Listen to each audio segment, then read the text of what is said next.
Hello प्यारे बच्चों। आज हम एक गणित के नए अध्याय की शुरुआत कर रहे हैं जिसमें सवाल तो है नहीं, केवल परिभाषाएं हैं, सिद्धांत हैं। अध्याय का नाम भी ऐसा ही है। अध्याय है 5, यूक्लिड की ज्यामिति का परिचय। अब ज्यामिति का केवल परिचय है। यूक्लिड कौन थे? यूक्लिड मिस्र में अलेक्जेंड्रिया जगह है जहां गणित के शिक्षक थे। तो इन्होंने क्या किया था? यूक्लिड ने यूक्लिड के समय तक यानी लगभग 325 ईस्वी पूर्व तक 300 ईस्वी पूर्व के बाद जितना भी ज्यामिति का के रूप में अवधारणाएं, परिभाषाएं, जो कुछ भी अलग अलग गणितज्ञों ने हमें बताई, उन सबको यूक्लिड ने अपने एक एलिमेंट्स नामक ग्रंथ में एकत्रित किया। इन्होंने एक ग्रंथ लिखा जिसका नाम था एलिमेंट्स। उस एलिमेंट्स नामक ग्रंथ में एकत्रित करके और ये जो एकत्रित किया, और इस पुस्तक में कुल 13 अध्याय थे। 13 अध्याय में वर्गीकृत किया गया और प्रत्येक अध्याय को, इसमें जो अध्याय था, प्रत्येक अध्याय को एक पुस्तिका दिया गया। पुस्तिका का नाम दिया। इसका मतलब ये था जैसे किसी गणितज्ञ ने दी, कहीं से जो जानकारी मिली वो इकट्ठी की, दूसरी जगह से मिली वो, तो उस समय तक जितनी ज्यामिति थी, ज्यामिति के सिद्धांत जो कुछ भी थे, उन्होंने सभी को एक किताब के रूप में यानी अपने एलिमेंट्स नामक ग्रंथ में लिखा, जिसमें 13 अध्याय थे। प्रत्येक अध्याय को उन्होंने क्या नाम दिया? पुस्तिका।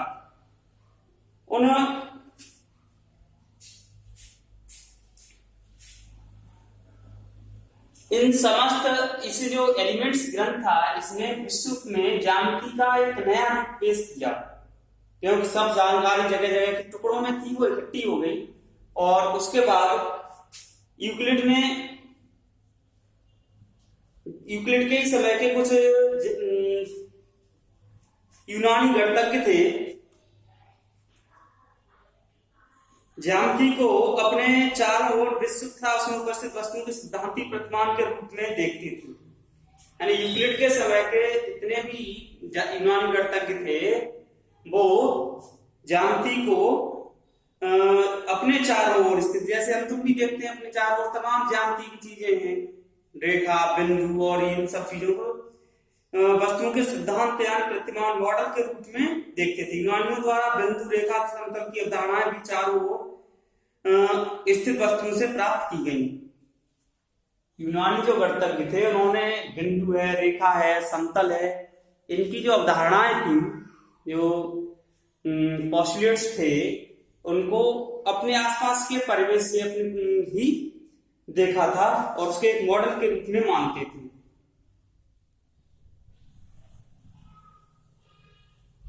और उस समय की अवधारणा के अनुसार एक ठोस का अपना आकार होता है, माप और स्थिति होती है। ठोस के बारे में भी तमाम जानकारी जुटाई गई। और इसके बाद यूक्लिड ने फिर क्या किया? यूक्लिड ने अपने ज्यामिति संबंधी सिद्धांत का प्रारंभ, अब यहां से तुम्हारी जो परिभाषा है इसमें सवाल नहीं है, ये ध्यान रखेंगे, मैं परिभाषाएं लिखूंगा, समझाता भी चलूंगा, उनको हमें याद करना है।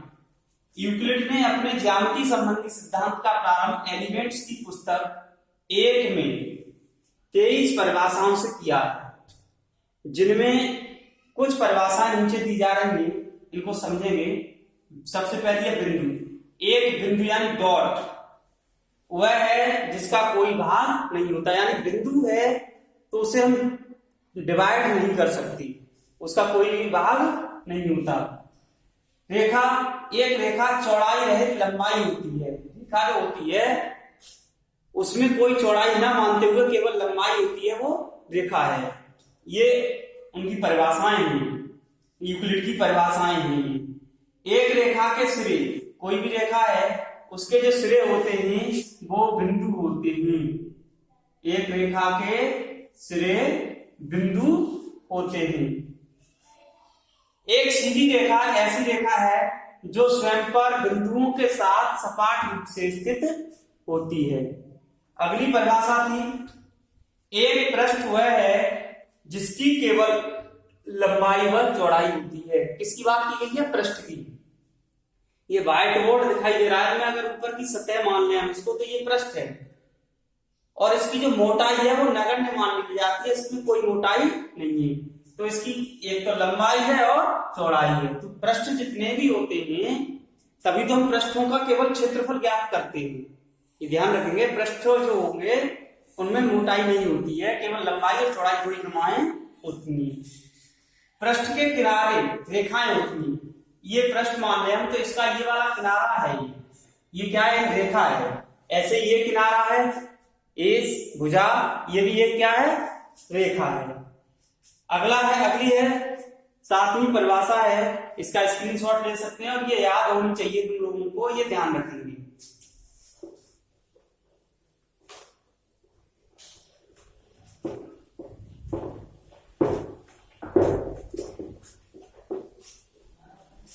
अगली परिभाषा क्या है? 7वीं,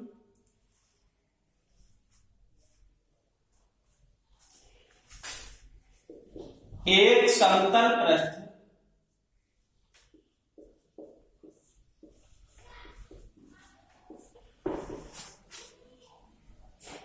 ऐसा पृष्ठ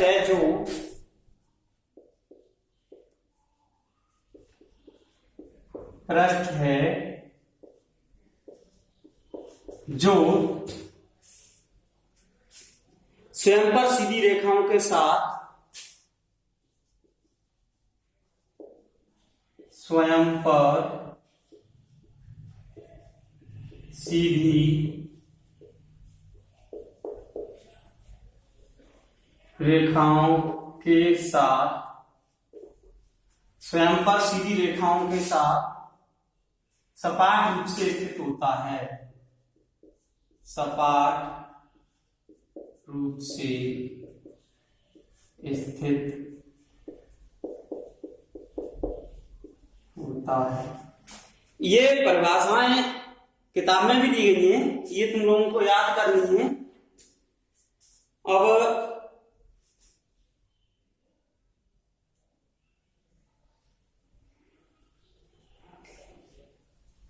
इसमें कुछ शब्द आएंगे इन परिभाषाओं में, ध्यान से देखेंगे तो इनमें कुछ ऐसे शब्द हैं, इन परिभाषाओं को स्पष्ट रूप से समझने के लिए हमें कुछ पदों जैसे भाग है, चौड़ाई है, लंबाई है, स्पष्ट रूप से इत्यादि को स्पष्ट रूप से आगे और अधिक समझाने की आवश्यकता है। उदाहरण है जैसे यूक्लिड द्वारा दी गई बिंदु की परिभाषा को समझने के लिए, यूक्लिड की जो बिंदु की परिभाषा थी हमारी पहली, क्या है? एक बिंदु है जिसका कोई भाग नहीं होता। तो उस परिभाषा को समझने के लिए हमें क्या करना है? इस परिभाषा में एक भाग को परिभाषित करने की आवश्यकता। मान लीजिए हमें यह परिभाषित करें कि एक भाग वह है जो क्षेत्र घेरता है, तो हमें पुनः क्षेत्र को परिभाषित करने की आवश्यकता होगी। तो ये ध्यान रखेंगे। आगे ऐसे ही परिभाषाएं फिर बढ़ती चली जाती हैं। इसी प्रकार हम देख सकते हैं कि एक वस्तु को परिभाषित करने के लिए हमें अनेक पदों को परिभाषित करना पड़ता है, जिससे परिभाषाओं की एक अनंत ही श्रृंखला प्राप्त हो सकती है। इन्हीं कारणवश गणितज्ञों द्वारा यह सुविधाजनक पाया गया कि कुछ ज्यामितीय पदों को परिभाषित मान लिया जाए, यानी कुछ ज्यामितीय पद हैं उनको केवल परिभाषित मान लिया जाए, कुछ अपरिभाषित पद हैं, कुछ ज्यामितीय पदों को अपरिभाषित मान लिया जाए। जैसे कुछ इसमें पद आए हैं उनको हमने क्या मान लिया? अपरिभाषित। तो अब मैं बता रहा हूं कुछ अपरिभाषित पद हैं, उन्हें देख लीजिए।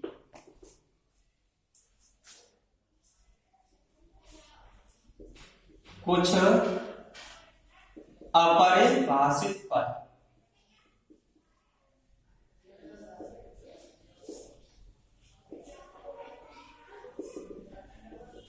अनडिफाइंड पद है ये, इनकी कोई परिभाषा नहीं है।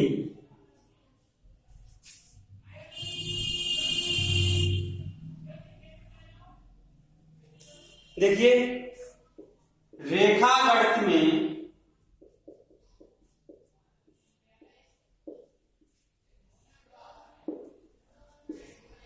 तीन मौलिक संकल्पनाएं हैं, तीन मौलिक संकल्पनाएं, तीन मौलिक संकल्पनाएं हैं। रेखागणित में तीन मौलिक संकल्पनाएं हैं, क्या है? बिंदु, क्या बोलते हैं इसे? पॉइंट। रेखा, दूसरी क्या है? रेखा, लाइन। और तीसरा है समतल।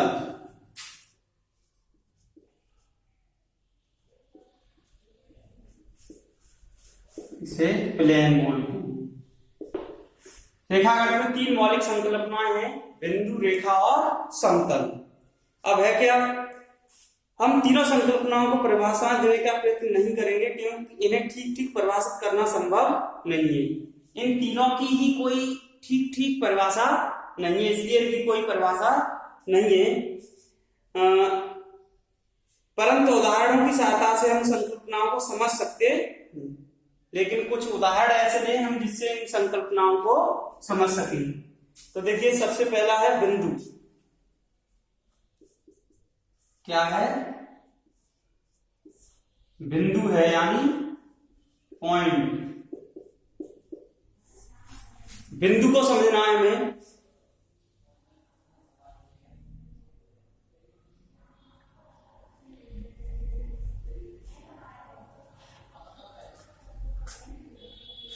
कोई बारीक पेंसिल दी है मैंने, मैं इसको समझा ही दे रहा हूं, ऐसे ही लिखूंगा तो बहुत लंबा हो जाएगा। ये तो मार्कर है, बहुत बड़ा है। कोई बारीक पेंसिल लें और उसका जो पॉइंट हो बहुत महीन हो, तो उसके द्वारा जो लगाई गई, ये जो लगा दिया मैंने, ये क्या है? बिंदु है। और ये सबसे अच्छा उदाहरण है जो सटीक बैठता है हमारा बिंदु के लिए।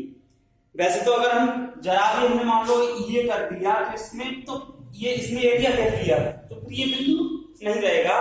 केवल हमें समझना है यहाँ पे, इसलिए हम इसको समझ रहे हैं। देखिए,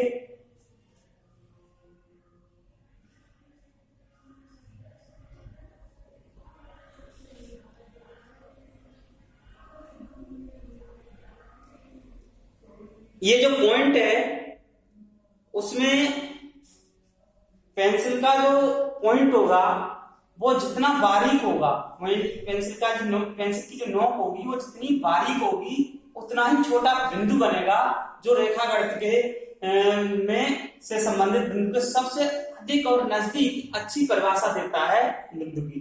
तो हम ज्यादा नहीं समझना है। बिंदु का मतलब है जिसका कोई भाग ही नहीं है, केवल एक पॉइंट है, वो इस क्षेत्र नहीं कवर करता है।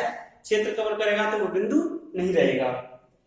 हम बिंदुओं को किसी रेखा पर जब बिंदु को दिखाना है हमें, इन बिंदुओं को जैसे ये हैं, तो कैपिटल लेटर्स द्वारा शो करेंगे जो भी रहेंगे उनको।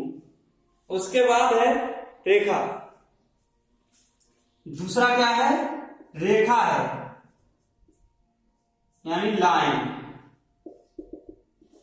रेखा क्या है? आप लोगों ने पतंग उड़ाई होगी, कभी देखा होगा, तो पतंग में जो मंजा लगाते हैं, जो धागा होता है, खिंच जाता है। हालांकि ज्यादा ऊंची उड़ाओ तो वो धागा वक्र का रूप धारण कर लेता है, तिरछा हो जाता है, तो वो फिर रेखा नहीं रहेगी, वक्र हो जाएगा। रेखा का मतलब होता है सीधी बिल्कुल।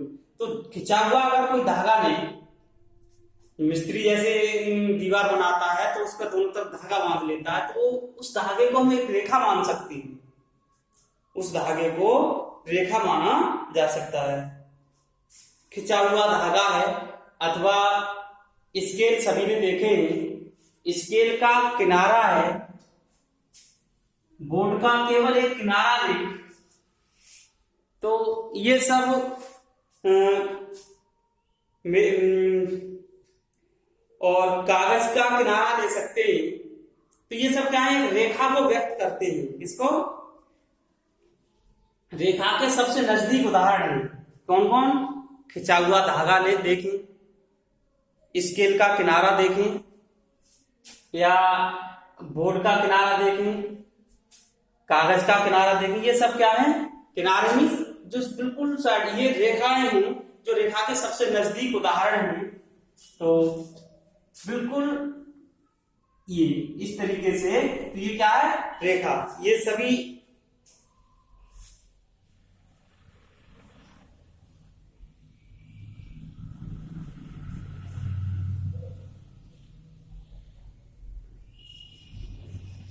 अब कागज पर सभी ने रेखाएं खींची हैं, इससे पहले हम अक्षें बनाई थी। तो पेंसिल और स्केल की सहायता से जो हम बारीक रेखा खींचते हैं वो सबसे सटीक उदाहरण है रेखा का। तो ये रेखाएं पेंसिल से ही खींचनी है सभी, तो सबसे सटीक उदाहरण है रेखा का। आगे सरल रेखा जो होती है उसे ये होती स्ट्रेट लाइन ही है, सरल ऋज रेखा, सरल रेखा। ऋज को हम ऋज रस्सी का दूसरा रूप है, इसलिए इसको हम ऋज रेखा भी बोलते हैं। तो केवल रेखा ही लिखते हैं।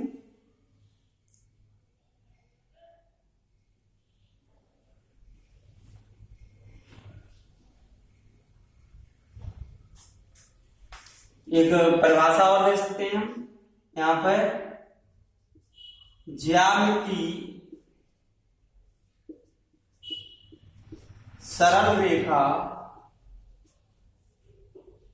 ज्यामिति सरल रेखा बिंदुओं का एक, ये स्पष्ट रूप से परिभाषित नहीं है इसलिए इनको अपरिभाषित मान लिया गया है। कहा ये ऐसे केवल समझना है, बिंदुओं का एक समुच्चय, ज्यामिति सरल रेखा बिंदुओं का एक समुच्चय है जो दोनों ओर अनंत रूप से, जो दोनों ओर अनंत रूप से अनंत दूरी तक या अनंत रूप तक, अनंत दूरी तक विस्तृत की जा सकती है, अनंत दूरी तक विस्तृत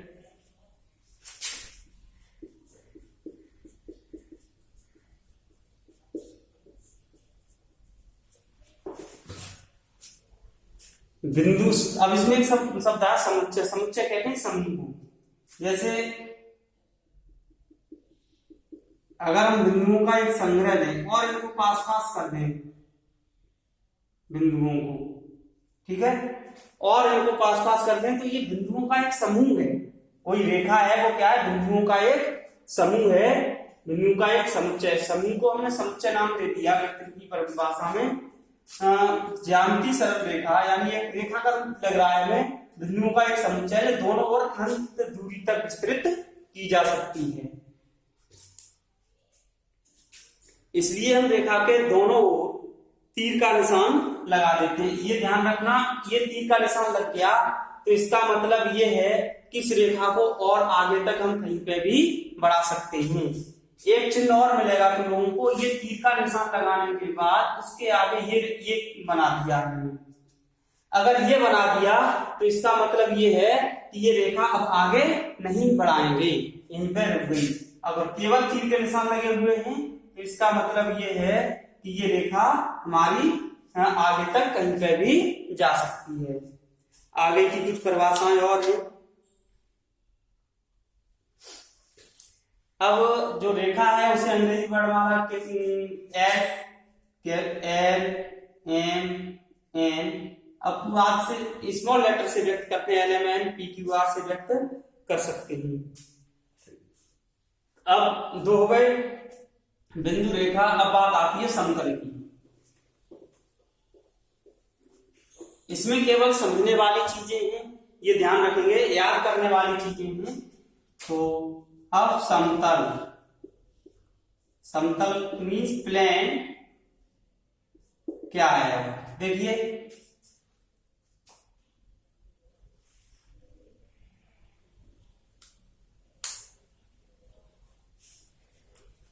समतल के हम लोगों ने बहुत से उदाहरण देखे हैं।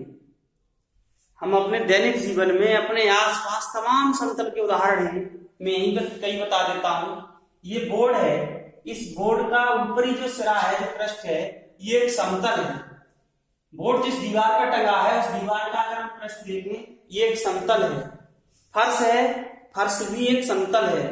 कागज हम पढ़ते हैं जिस पर कागज का ऊपर का जो पृष्ठ है वो एक समतल है। ये तमाम ऐसे समतल है जो हम अपने आसपास देखते हैं, जो ज्यामिति के सबसे नजदीक उदाहरण है समतल के। तो ये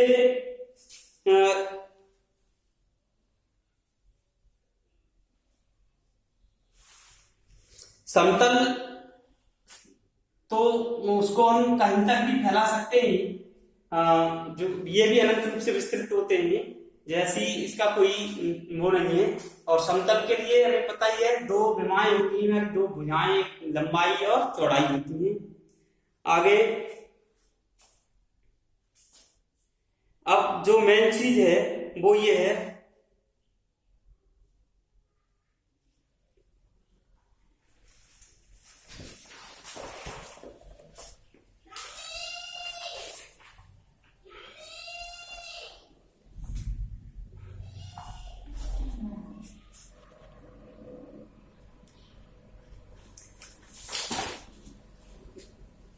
आगे बढ़ने के लिए यूक्लिड ने कुछ चीजें देखी जो हम भी अपने दैनिक जीवन में देखते रहते हैं।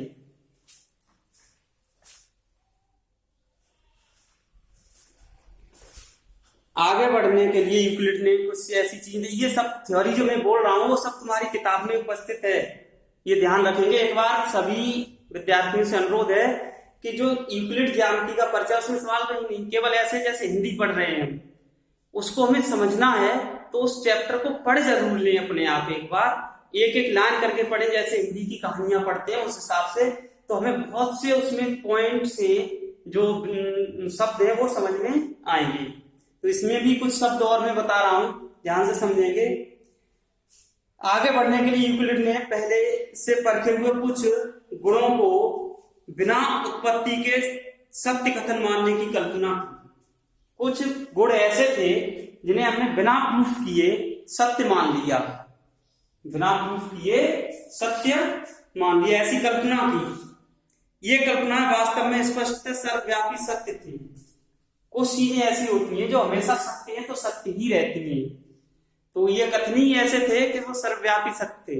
हमें पता है ब्रह्मांड में एक सूर्य है, ये हमेशा सत्य है और सत्य ही रहेगा, इसको कोई प्रूफ नहीं करना है हमें। तो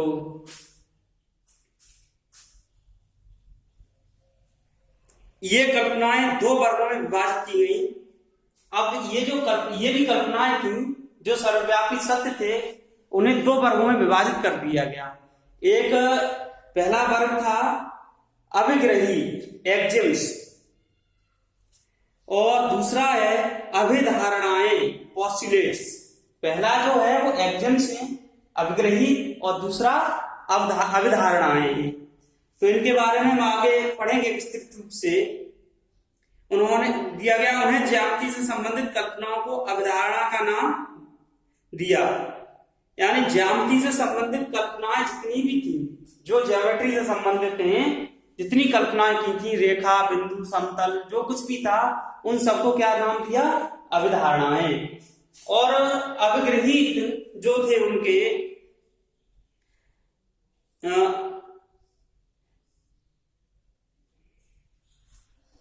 सामान्य अवधारणाएं थी जिन्हें हम अभिग्रहित कहते हैं। अब तुम्हारे यहां से हटा दिया गया है, जैसे यूक्लिड के अभिग्रहित थे, ऐसे ही संख्या पद्धति एक पाठ हुआ करता था, उसमें पियानोस के एक्जिम्स थे, पियानो के अभिग्रहित। जैसे पियानो ने कहा था कि एक सबसे छोटी प्राकृतिक संख्या है, सभी मानते हैं एक सबसे छोटी प्राकृतिक संख्या है। अगर किसी प्राकृतिक संख्या में एक जोड़ दें तो उससे अगली प्राकृतिक संख्या प्राप्त होती है, ये उनका एक अपग्रहित था। ऐसे ही उन्होंने अंकगणित से संबंधित अपग्रहित दिए थे। तो इनमें इन्होंने क्या किया, अवधारणाओं को किसमें रखा, जितनी ज्यामिति से संबंधित कल्पनाएं थी उन्हें सबको अवधारणा का नाम दिया। और सामान्य धारणाएं थी जो सब पे लागू होती हैं, ज्यामिति, रेखागणित, अंकगणित, बीजगणित, सभी पर, उनको अवगृहीत नाम दिया। उनको हम अवगृहीत के नाम से जानते हैं। ये वे कल्पना थी निरंतर गणित में प्रयोग किया गया और जिनका केवल ज्यामिति से ही विशेष संबंध नहीं था। ये जो अवगृहीत थे, इनका गणित में निरंतर प्रयोग रहा और इनका ऐसा नहीं ज्यामिति से ही विशेष संबंध है, सभी जगह इनका संबंध रहा। अब इसके बाद बात जो आती है अब यूक्लिड के अवगृहीत। यूक्लिड के अवगृहीत पढ़ेंगे हम, उनको मैं आज यहीं तक फिनिश करता हूं।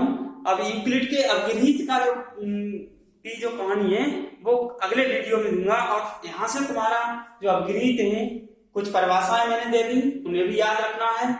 अवगृहीत के बाद तो सारे सब कुछ याद करना ही है तुम्हें, आगे का अगले वीडियो में देखेंगे।